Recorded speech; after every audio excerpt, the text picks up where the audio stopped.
भाई साहब आप दोबारा जो है सवाल खड़े कर रहे हैं बोर्ड की कार्यशैली पर। निश्चित तौर पर देखिए, अभ्यर्थी कई लंबे समय से इसको लेकर परेशान थे। अब जो परिणाम 220 पदों पर जारी हुआ है, अभ्यर्थियों के अनुसार इसमें कई अपात्र कैंडिडेट जो जनरल के थे, लेकिन अब जो 220 पदों पर परिणाम जारी है उसमें एक भी पद जो है जनरल कैटेगरी का नहीं दिया गया है और एक पद उसमें एसटी कैटेगरी दिया गया। तो बड़ा सवाल ये खड़ा होता है कि क्या अपात्र एक भी कैंडिडेट जनरल का नहीं था जिसको इस चयन सूची में शामिल करना चाहिए था। अभ्यर्थियों के अनुसार 15 से 20 कैंडिडेट तो ऐसे थे जो जनरल अपात्र सूची में शामिल थे, जिनकी अभिसूचना भिजवाई गई थी। बावजूद उसके अब जो चयन सूची इनकी जारी की गई है उसमें कोई जनरल का कैंडिडेट नहीं है। तो कहीं ना कहीं बोर्ड की कार्यशैली पे सवाल तो खड़ा होता ही है। बोर्ड को कोई परिणाम जारी करता है तो कहीं ना कोई ऐसा चूक उसमें छोड़ता है जिससे अभ्यर्थियों को परेशानी होती है। तो आलोक राज जी से मेरी विनती है कि जो परिणाम जारी किया गया है इसको एक बार पुनः देखें और जो भी अभ्यर्थियों की पीड़ा है उस पीड़ा को समझें एक बार। जी बताइए। रीड लेवल 1 का अपात्र का जो रिजल्ट था अभी आया है, परसों आया है। उसके अंदर 220 पदों पे रिजल्ट जारी हुआ है। उस रिजल्ट के अंदर एक भी जनरल का कैंडिडेट नहीं लिया गया है। ये तो और उसके अंदर हमने यहाँ तक जो प्रत्याशित पद नीचे दिए गए हैं उसके अंदर हमने 15 से 20 पदों के रोल नंबर निकाल लिए हैं जो जनरल की सीट है, पर उस पर रिजल्ट नहीं निकाला। अगर ऐसा जनरल पे सीट निकालते तो मैं पहले नंबर पे हूँ, एक सीट भी नहीं मिली है। एक सीट मिलती तो मेरा सिलेक्शन होता। आप क्या चाहते हैं?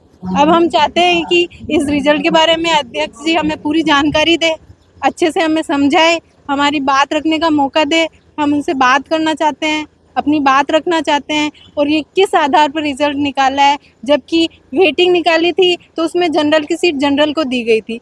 एक भर्ती में 2 नियम लगा दिए और जो 220 पद है उसके अंदर कार्य ग्रहण नहीं करने वाले यानी कि नॉन ज्वाइनर वो वाला पद भी है और उसका प्रूफ भी हमारे पास एक बंदे का ऐसा है, नाम नहीं बताना चाहूँगी, उसके रोल नंबर है हमारे पास। वो सीधा सेलेक्ट मतलब नॉन ज्वाइनर है, उसने ज्वाइन ही नहीं करा और उसमें मूल पदों के जैसे परिणाम जारी कर दिया इन लोगों ने। आप कहाँ से आए हैं? मैं भिलवाड़ा से आई हूँ। क्या नाम है आपका? कीर्ति।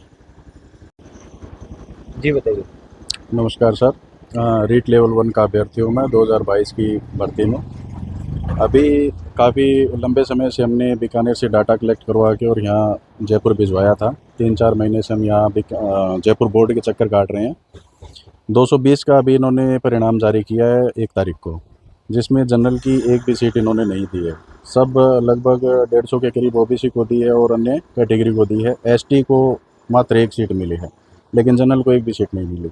हमारे ऐसे जानकार जो हैं जो जनरल से सेलेक्ट हुए थे और जनरली उनकी कैटेगरी है, तो वो सीट इन्होंने किसको दी है, ये सब शंका का विषय है। ठीक है, अब आपका अगला कदम क्या होगा अगर बोर्ड नहीं सुनता है? अभी देखते हैं, कोर्ट का सहारा लेना पड़ेगा अगर बोर्ड इस चीज़ में हमारी सुनवाई नहीं करता। हम पहले तो ये चाहते हैं कि बोर्ड अध्यक्ष माननीय आलोक राज जी हमारी बात सुने और हमें इसका जवाब दे कि किस तरह से इसको परिणाम जारी किया क्या गया। नाम है आपका? कहाँ से आए? मैं विक्रांत, हनुमानगढ़ डिस्ट्रिक्ट से।